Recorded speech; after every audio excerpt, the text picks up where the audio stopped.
Welcome to Career Tools. This week, Sunday evening planning. You know you do it, now here's how. Here we go. So there are a lot of people who dread Sunday evening because they feel like they only have a day and a half of a weekend. Yeah. I never thought that, but I like Monday. Monday's my favorite day of the week. If somebody doesn't want to go to work on Monday, they probably should be checking out Career Tools Transition podcast. Indeed. Right? Look for a new job. But if you're going to go to work, if you're going to be professional, then you ought to commit to being effective. And if you're going to be effective, you probably need to spend 30, 45 minutes Sunday night getting ready for the week, simply so that you can feel like you're having, at least in part, so you can feel like you're not in control, but you're influencing the week rather than the week influencing you. Absolutely. And if you tell yourself it's only going to take 30 or 45 minutes and you set a timer, it will only take that long. Instead of thinking about it at 8 o'clock and finishing at 10 and feeling like you spent a whole evening doing it. Yeah, the whole evening thing is dumb, right? We'll talk about family, but Horstman's corollary to Parkinson's law is work contracts to fill the time you give it. And if you only give it 30 or 45 minutes, maybe you start out at 45 and then you whittle it down to 30. Yeah. And then, by gosh, don't be on your phone all the time. But anyway, okay. So, what are we going to talk about? I see. 1, put your family on your calendar first. I think we've talked about that before. We have. Yeah. And 1A is consult your spouse. Yeah. 2 is then add your big balls. 3 is consider if what's planned is still needed. And 4 is write a high-level to-do list. Yeah, I like number 4. In part, though, I like the to-do list assigned to certain times. That helps me, but we'll talk about that. Okay, family on your calendar first. Yeah. As if anybody would think that we would say anything other, since it's one of our major themes. I've been talking for the last couple of years about the whole misguidedness of the idea of work-family balance, because the idea of balance is, people think of a balance or a scales or a teeter-totter, or what's the other thing? It's a teeter-totter or a seesaw. Depending upon where you grew up, and it's really just a fulcrum and a couple of levers, right? It's an Archimedes kind of thing. And the idea is the moment you give one to one side, you impact the other side. It's a zero-sum game, essentially. Whereas we believe in the yellow peanut M&M and the sun, which is to say that the sun and the yellow peanut M are both yellow and round, but don't confuse one with the other. Work is the yellow peanut M&M, and the sun is your family. And those two things are never going to be in balance. And stop trying to balance them and put your family first and wall off time that will be for your family. And don't include time that's sleeping in your family's time. Yeah, they didn't appreciate that. Yeah. There are times when things get hectic, or your boss is a jerk, or for some reason you can't leave to go to whatever it is you want to go to, the play, or the summer recital, races, Little all League those game. kind of things.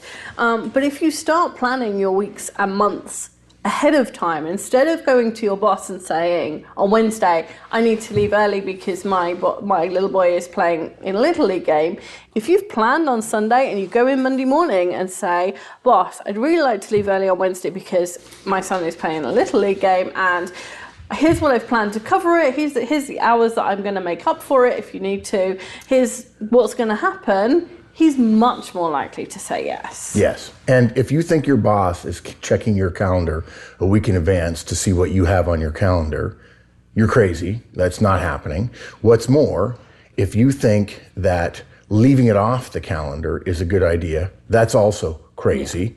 But it has to be on your calendar, and then you have to go ask. And look, I remember my brother Walt one day sent me something about bad management years ago, and he said one of the things was, please give me work really late in the day, right? That's helpful to me. You can't know whether or not your boss is going to come to you at 3:30. You haven't told her that you want to go to a Little League game. You've kept it off the books, but you worked longer on Monday and Tuesday, and so therefore you're thinking you earn it, which is probably fair. It's okay. Now, if you're an hourly worker, that's slightly different, but if you're not, it's okay probably to leave early. I used to coach Little League for my kids, and you can make it work. And if you don't communicate with anybody and your boss comes to you at 3:30 and says, I really need you, what are you going to say? You're probably going to get a look of, oh, I was planning on going to the Little League game. Now the boss feels guilty, but the boss needs the work done. He or she's going to override the guilt, going to give you the work, then you're going to be ticked at your boss. And it was all preventable. Yeah, absolutely. All preventable. And the other thing that people try to do, which really bugs me, is they escape. So like they'll leave stuff on their desk and their coat on the chair, and they disappear. And so the boss comes along and says to one of your colleagues, "Hey, where's Bob?" And nobody wants to say, "Well, actually, he went to the Little League game, and you think he's here and he isn't." That's really not fair. Yeah, I think George Costanza on Seinfeld used to leave his coat on the chair to imply, or left a car in the parking lot to imply that he's working long hours. Guys, just be candid about it. Put your family first. Have some guts and say, no, I want to do this and I want your approval. Now, look, if your boss says no all the time and you want to do that for your kids, that's reasonable. Again, start looking for another job. Yeah.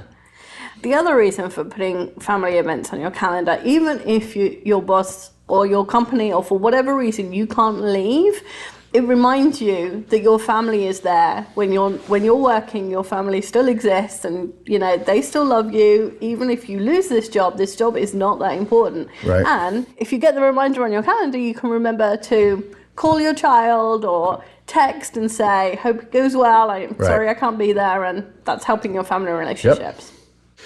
Yeah, and the popular press has this meme about working women miss out the most, but it's our sense that it's working parents, particularly when both parents work, right? That tension between work and home, and this is just a prophylactic against that. It's a way to reduce that. It's wellness rather than disease management, right? It's get it squared away in advance. And then you say as well, consult your spouse. Yeah, right? So there's no point in doing this unless you can consult your spouse or other people with responsibilities in your family. Because if you decide, I'm going to the Little League game, and then your wife says, "Oh, well, I took the afternoon off as well," and both of you are there, that's great if both of you wanted to be there. But if you're trying to share those duties, because taking so you'll get more of, when you ask, you'll get more yeses. Yeah, so because taking an afternoon off is difficult, then you've got to communicate with each other. Yeah. If you have an elderly parent and you want that person to be visited every few days, you and your siblings, assuming that they're doing the visiting, need to coordinate which days you're going. Yep. And so doing this without starting from those points is pointless. Yeah, something else that I've considered is we talk about Sunday night. There are many families that I know that no work gets done on Sunday. And so you could easily do this Saturday night. Yeah. And you could also do it Friday night. I had a guy tell me once, "Well, Mark, you know I'm married. I don't do anything interesting on Friday night." Right? It was a joke about marital life, right? And I said, "Well, I'm single and I don't do anything exciting on Friday night except work, which I really like." And he made a point of saying, "I'm already dreading Sunday night because I know I'm going to have to steal away in order to find time to plan." I said, "Dude, do it on Friday night. Do it on Friday night. It's just fine." Right? And if your kids are old enough, you can do it with them as well. If they're young, you want to wait till they go to bed. But once they get to being teenagers and they have activities of their own, you want to include them too. And this is not family tools, obviously. I'm divorced. And consult your spouse. There is so much to be said for talking in advance for the wellness issue. If there's always tension around a Little League game or a ballet recital, then part of the tension is there's pressure around time, around who's going that day and having to rearrange things. Talking about it in advance makes it a different conversation. I also say something else, whether it's Friday night or Saturday night or Sunday night, or even maybe early Sunday morning when everybody else sleeps in, perhaps in your house, and you're up, or maybe you would like to sleep in. And what you could do is, while everyone else is sleeping, you could take 45 minutes. You could have already talked to your spouse about a couple of things, and then you could figure it out. What I've discovered is having it on my calendar every week, which I don't have to do now because I'm not married, but having it on my calendar, what I did was there was a calendar item, and when I thought of something to do next week, I put it in that calendar item. And I don't think Getting Things Done would love this. I don't think that there are people, I think the high C's who hear this would think it's sloppy, but I saw that appointment with myself Sunday night, that's when I did it, and I learned it from thousands of other people that I knew did it as well, was a bucket. And I would just throw things in the bucket.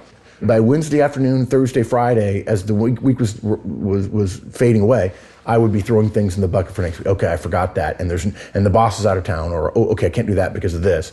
But I've got to do that next week. It's got to be done by Tuesday. It just goes in the Sunday thing. And I remember, I can remember 1,000 times in my life, opening up my Palm Trio, Trio 650 or something like that, and typing a thing in that bucket saying, you got to remember to do this next week. And if I didn't capture it on Thursday, for me anyway, Friday and Saturday and Sunday made it less likely. I mean, my decaying memory, we talk about this at conferences, that my decaying memory was such that it may not get in the bucket on Sunday night. And then it would die. I would forget about it. And then I'd be 2 weeks behind, and that'd be a problem. Yeah. Okay, so we put the family on the calendar. You've consulted your spouse, and hopefully you've heard the allusion there, folks, that consult your spouse about when you can do this. Think about your family's schedule. You could do it as early as Friday night if you wanted to. You could even do it Thursday night if you wanted to, although I think that's probably... I mean, you could do it midweek, but it really depends on the rhythm of your life. Yeah. The Sunday night planning jives well with Drucker's admonition not to have meetings on Monday morning because it gives us a chance, all of us, to hit the ground and dead run and stay fast all morning because meetings slow things down. Yeah. Okay, then you say, then add your big balls. Yeah, which is the manager tools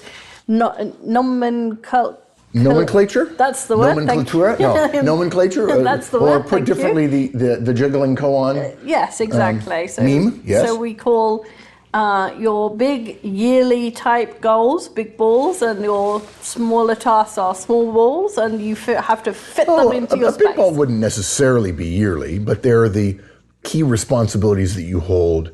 We would say that if, in the juggling koan analogy, if you have 20 balls in your box that you're juggling, and let's say 5 of them are big or really distinctively important to the organization, and the other 15 are smaller, they're important, you have to do them, but they're not critical. We would say that the big balls are glass. In other words, if you're juggling all these balls and you drop a glass ball, it breaks, and that's dangerous. If you drop a small ball, it's rubber. If you can drop a ball and you don't get in trouble, it's probably not a big ball.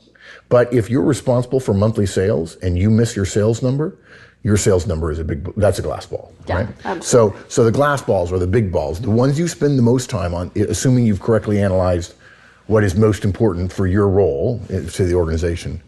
Those are the big balls.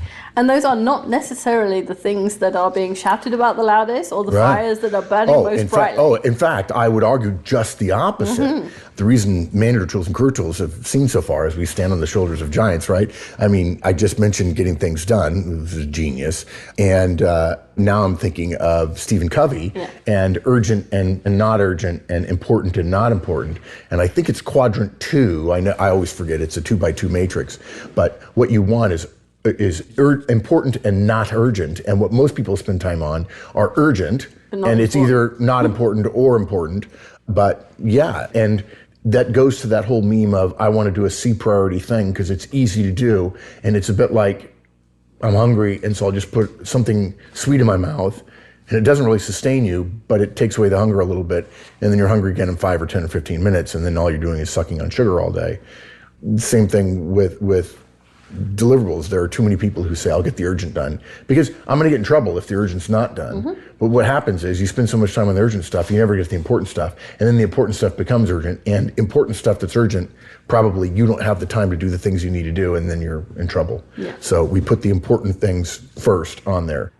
Yeah, and you just mentioned getting things done, and getting things done says not to put tasks on calendars. We just got a question about this. Did you read it? Yeah, I did. A licensee just asked. It was really good. He said, okay, getting things done says don't schedule things except those things that have to be done that day. At a certain time. And then Drucker, what was it? He contrasted with Drucker, I can't remember, with effective executive. That you put time on your calendar to do your big balls, essentially. Yes. And our belief is, well, you put time on your calendar to do the big balls, and getting things done tells you what the next action is in that thing. Yeah. And your GTD analysis says, here are the next few things I have to do. And now I have time on my calendar to do those things.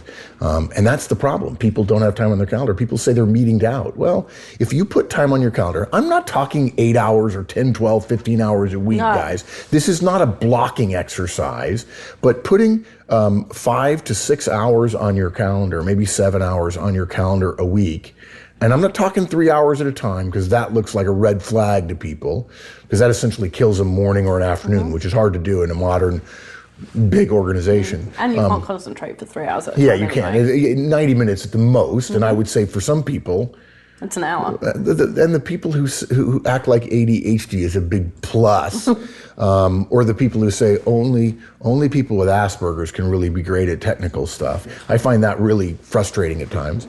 I would say 45 minutes is certainly appropriate, and a 45-minute window that you have down for planning X, or some side of title that tells you what it is and gives you some defensibility in the calendar wars is definitely the way to go. And again, you don't need big time. You don't need 4 15-minute blocks in one day, other than maybe for email. And if you'll put that time on there and fill it up with tasks, you'll discover that by the mile it's a trial, by the yard it's hard, and by the inch it's a cinch. I can't believe I just said that. But it's true.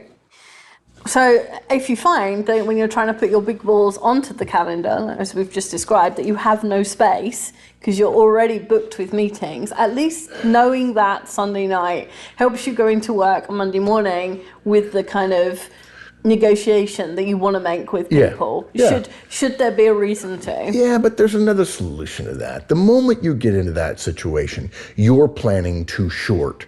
The urgencies of the world are filling up your calendar, when in fact what you should be doing is saying, okay, I lost this week, I don't have it. And some of you are going to do this. You're going to listen to this cast and you're going to think, I'm going to start doing this Sunday night. I've realized now, other people do that Sunday night, and I come into work Monday morning and sit down and go, okay, what am I going to get done? And if you want to get more proactive, this is what a lot of people are doing. And if you do this and you look at your calendar and go, well, I'm kind of screwed here because my week's full, do what we recommend on one-on-ones for managers. Yeah. Plan 3 weeks out. Say, okay, this week I'm done. And look, if you've been a professional for 3 or 4 or 5 years, 3 more weeks of you doing it inefficiently is not going to kill anybody, right? But the light bulb will have gone off, and you'll never go back to a time where you don't do some Sunday night planning and where you don't say, I'm going to have time on my calendar. Now, again, don't overdo it. Don't suddenly block out. We're not talking about blocking out time. We're talking about scheduling time to get things done. It's simple. Look 3 weeks from now, and then suddenly people will be discovering that you already have the important things on your calendar. And of course, if you're a manager, some of those are one-on-ones as well. And if you do 45 minutes, if you had 5 big balls and you did 45 minutes in the morning and afternoon for each of those, that's 90 minutes a week on your biggest tasks. And I bet nobody's putting 90 minutes a week on their biggest tasks right now because they're letting other stuff fill up. I would think, though, that probably 80% of the people who heard what you just said would go, no, I can't do that. They would just immediately go, 45 minutes in the morning and in the afternoon every single day? No, I couldn't do that. It's too much. And yet, you absolutely can if you'll give yourself 3 weeks window, 3 weeks, planning in advance. Or maybe it's 30 minutes in the morning and in the afternoon. And maybe you discover that if you look at your calendar for the previous 6 months, you'll discover when people schedule meetings. And I'm not suggesting that you're not booked on certain days, but there are days that are more heavily booked and days that are not. And there are days where your half hour or your 45 minutes is going to be kicked around a little bit. But remember the rule about calendaring. The point of putting things on your calendar is it's okay to move them, but not having them on their calendar when you get urgentized all day, that stuff that's done on your calendar will never rise to the level of getting done. If it's on your calendar, you can move it and it's a reminder. That's why executives say my calendar is a puzzle, because the important things are on there and they're always moving them around. But they're not just letting stuff fill up. They're saying, I have to get this stuff down. This is my calendar. Yeah. It's like one of those toys that kids have that's sort of a piece of square plastic and it has plastic tiles in it and it makes a picture, but there's one square that's empty. Oh yeah, the 4x4 with only 4 across by 4 down. Yeah. But there's only 15 tiles. There's only 15 tiles. You have to move them around. That's exactly to make what the it picture. is. That's what it's like. Yeah, and the tiles don't change. No. If your job doesn't change, the tiles don't change. Yeah. Okay. Then there's also the step you said about consider if what you have planned is still actually needed. Yeah. So a lot of us end up with tasks on our calendars or tasks on our task list or things on our calendars which are overcome by events. Especially in fast moving companies. In the last 4 conferences, I've used the phrase OBE, and somebody has come up to me and said, Mark, you keep saying OBE. I said, oh, I'm sorry, overcome by events. Yeah.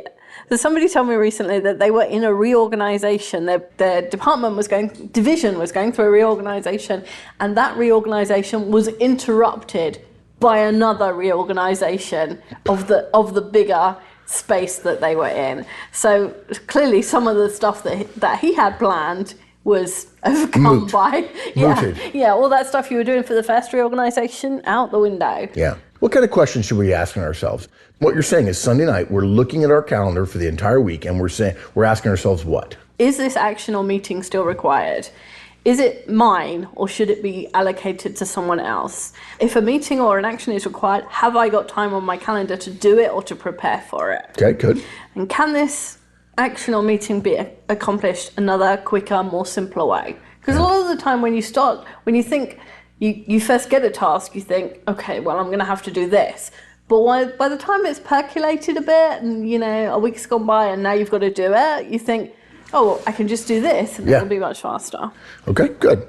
And the last thing is write a high-level to-do list. Yeah, so once you've got a really good idea of what's on your plate for the week, you can start writing or typing a to-do list. And everybody needs to have an action or a to-do list that is not your inbox in your email. Yeah, that's interesting. Say that again. It's not your inbox in your email. No, the part before that. Oh, everybody has to have an action or to-do list. Yes. That's not your inbox. Yeah.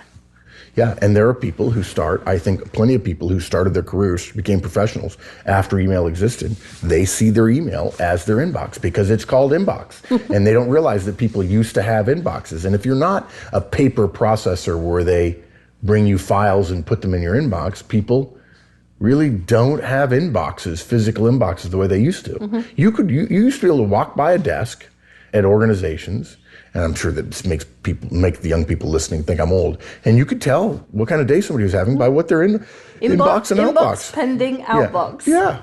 Exactly. And if you're an executive, they were wooden, and if you weren't, they were plastic or metal, and yeah. And you've got to figure out what I've got to do, and you've got to start apportioning it through the week. Yeah. And that's where getting things done jives with this in terms of, I'm not going to do that till Thursday. I'm just not. I know it needs to be done. I'm going to do it on Thursday. And too many people think, oh, I've got 85 things to do. Well, yeah. And you should be spreading them out over 1, 2, 3, 4, 5, 6, 7, 8, 9, 10 days, however many. And if it's something that you want to do on Thursday, you put it on Thursday and then you get it out of your head. Yeah. The idea of carrying around your inbox, carrying around your to-do list in your head is just wasteful because, well, the analogy I have is the Harry Potter analogy, which of course, as a British person, you've never seen or read, is the pensieve, which is they put their wand to their head and a stream of memories comes out and they put it in this bowl of liquid and it stores the memory. And I see the to-do list and the action list as a pensieve where I take the stuff out of my head and I don't think about it anymore. Mm-hmm. I know it's there. I know I have to do it, but I'm only thinking about the thing I'm going to do rather than about the list of everything else. I cannot think about the thing I'm doing and the list. And if the list is crashing constantly my consciousness, there's a bunch of things you have to do and you can't put it in the pensieve. You can't put it on a list and say, I'm going to forget about it. Then you end up being ineffective at all the stuff. And then the list just basically rules your life. Yeah. And then there's a bunch of methods for list keeping and action task list. And you can, GTD, there's Mark Foster, there's, I didn't know, I've not heard of Mark Foster. Yeah. He's a British guy who has actually several different methods. Has he read Harry Potter? I'm not sure, I didn't ask him. Okay. Well. And you can have just work task or you can have work and personal tasks. If you need to call the doctor and he is only working office hours when you'll be working, then put it on your work list so you don't forget to call before they close. I mean, I have a handwritten list. I'm like Luddite, but I put on the list all the actions I need to take during the blocked off times. Or you can do it like you do and put the list in the calendar item, or you can put it on OmniFocus like Mike does. Right. And then if there's a task that you have to do on a recurring basis, like on Monday I always have to run this report or something, then you can type that list and print it out and put it somewhere, or you can put it on your calendar as a recurring item. But you've got to be keeping a track of all the tasks. And then the other thing to do is review your email list. Review your emails and make sure there's no tasks in there. Yeah. And that way you can move the email to storage, and that's how you get to inbox zero. Inbox zero, which is pretty heavenly. Yeah. So I think that's it. Yeah, shall I sum up? Yeah, go ahead. Okay, so put your family on your calendar first, consult your spouse, then add your big balls, consider if what's planned is needed, and write a high-level to-do list. I'm amazed that it's taken us this long to have a cast about Sunday night planning. And I know there are people who are like, oh, that's how people come to work Monday and know what they're doing. And it may take you 45 minutes in the beginning. You may get better at it, may take 30, and you may get to the point where you can get it done in 15. And you don't have to do it Sunday night. No. Okay, good. Yeah. Thanks, Wendy. Thanks, bye everyone. Thanks, everybody. Another exciting week concluded with Career Tools. Come back next week. See you then.